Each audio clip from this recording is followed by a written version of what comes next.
He probably does not want to look at it. How many have that on cassette CD somewhere? 8-track, maybe. All right, so when you come across that album cover or that song comes on, you all know that song, right? Oh, no, okay. So what do you think about when you see that Billy?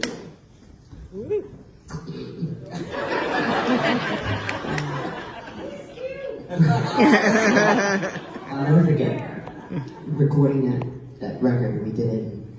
We're doing the photo shoots and all of that, and the original concept was for me to be in a cowboy hat. So my grandmother went out to this really expensive tack shop and bought, I think, 2 hats that were probably $700. Like she probably spent in 1999, $2,000 on these 2 hats. Right? That was hers. That's my little grandson, the hat that I bought him. Maybe a week into getting ready to stamp our approval, everything's done. We get a phone call from the headquarters in Sony in New York, Tommy Mottola, who's married to Mariah Carey. He's got to lose the hat. I think my grandmother went into a month's depression. So that's my first thought when I see that picture. And if it was the whole shot, the pants that they had me in were like, swear to God, balloon pants. They were so baggy. This is a multi-million-dollar project, and they put me in something that looks like my father walked in. I know it's kind of funny. If you can see the whole picture. Thank God you can't.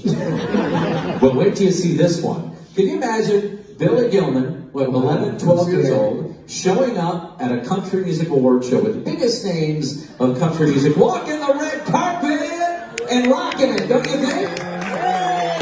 How old do you think they were there? It had to be with the Academy of Country Music Awards or CMA's, one of them. That was my second time at the award show. I was 13. My teeth slowly started to get better. Not good.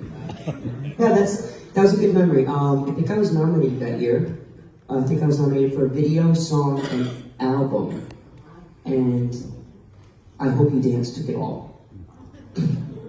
So Leanne Womack, I have a vendetta out for her. Good song, though.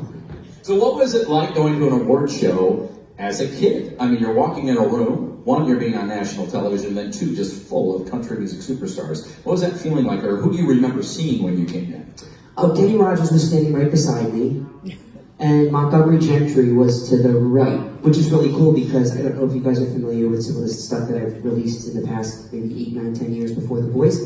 I did a charity project called The Choice, and it was the only, to this day too, the only song in country music that had more than 8 artists. We had 18 artists, and both Montgomery Gentry and Kenny Rogers were on that record.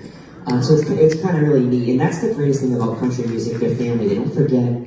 I couldn't have, if I didn't have another success in 25 years and I called them, they'd remember it and they'd want to be a part of it. That's the beauty of country music, and that's, you spread your wings and you do what you want to do, but I knew I needed to come back, whether it be Americana, bluegrass, country, because it's all the same umbrella, really, Well, you mentioned Kenny Rogers. We just had a big Kenny Rogers tribute show. Before that, we had Georgette Jones come in and do a tribute to George Jones and Tammy Wynette. Yeah, wow. She saw your picture that you were going to be the next show we had, and she said, tell Billy Gilman he did the best version of my mom's song, Till I Can Make It On My Own. We're talking about Tammy Wynnette's Till I Can Make It On My Own. She said that. You did the best version. She's been on her. Yeah. That's awesome. I've met her a few times at Fanfare, CMA Fest. I don't know if you guys are familiar with that. It's all these artists go into Nashville and sign autographs at booths and then put out concerts. And I saw her a couple of times during that week, and she's just unbelievable. History, it's just such a history, life. It's crazy.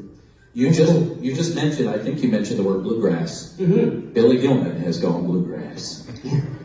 Who would have thought? I mean, bluegrass. All right, but we've got some Liberace grass.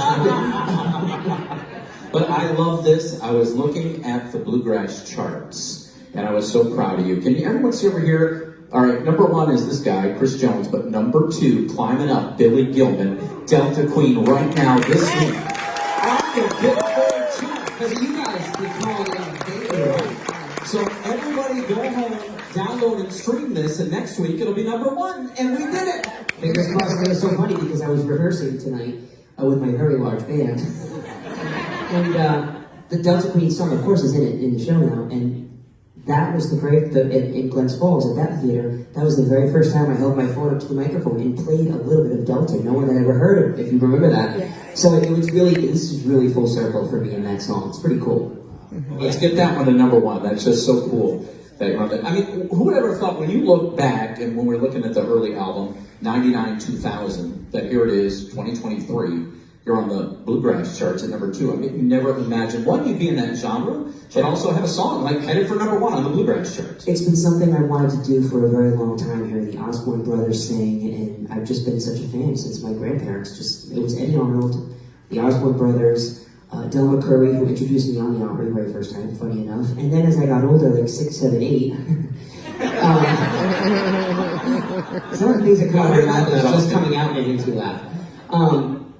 It was Alison Krauss, because I was a kid and singing so high was the only people I could sing along to. So, the smile on your face lets me know that you need me. That was one of the first times. It was Keith Whitley, but she did a huge rendition of bluegrass. So it's been something that has been on the back burner for, I would say, 15 years, because everyone thought I was crazy trying to do this. And I'm telling you, the way I write, the way I love songwriting, and the way I sing, it just fits. This is my next home. For how long, I don't know, but if it keeps going like that, hopefully a while. So I appreciate all you down. I wanna say something. It's going to happen. Thank you.